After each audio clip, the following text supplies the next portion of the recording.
Hello അസ്സാം വലൈക്കും. ഇപ്പോൾ നല്ല ഒരു നേരെ ചെനപ്പുള്ള കർമൂസ കിട്ടിയെന്ന് അപ്പോൾ അതിനെക്കൊണ്ട് ഞാനിതാ ചെറുതായിട്ട് കട്ട് ചെയ്തിട്ടുണ്ട്. പച്ചാറിടാൻ വിചാരിച്ച് അപ്പോൾ അതിലേക്ക് ഇഞ്ചി വെളുത്തുള്ളി പച്ചമുളക് ചെറുതായിട്ട് അരിഞ്ഞ് വെച്ചേക്കണേ. ഇതാ കുറച്ച് എണ്ണ ഒഴിച്ച്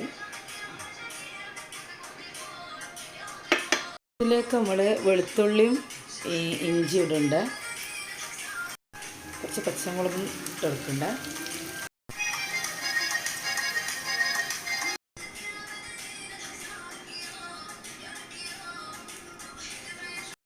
അപ്പോൾ അതിലേക്ക് ലേശം ഉപ്പും കൂടി ഇട്ടെടുക്കാം.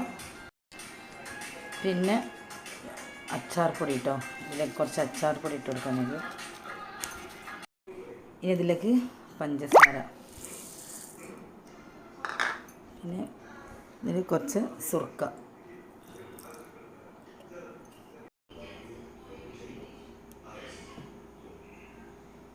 ഗൈസ്, അപ്പോൾ അത് നമ്മളെ കർമൂസൻ്റെ അച്ചാർ ഇവിടെ റെഡി ആയിക്കണേ. അപ്പോൾ ഇതുപോലെ നല്ല ചെനച്ച കർമൂസ കിട്ടുമ്പോൾ എല്ലാവരും ട്രൈ ചെയ്ത് നോക്കാം. പിന്നെ എൻ്റെ ചാനൽ സബ്സ്ക്രൈബ് ചെയ്യാത്തവരുണ്ടെങ്കിൽ ഒന്ന് സബ്സ്ക്രൈബ് ചെയ്യുക, ഷെയർ ചെയ്യുക, സപ്പോർട്ട് ചെയ്യുക.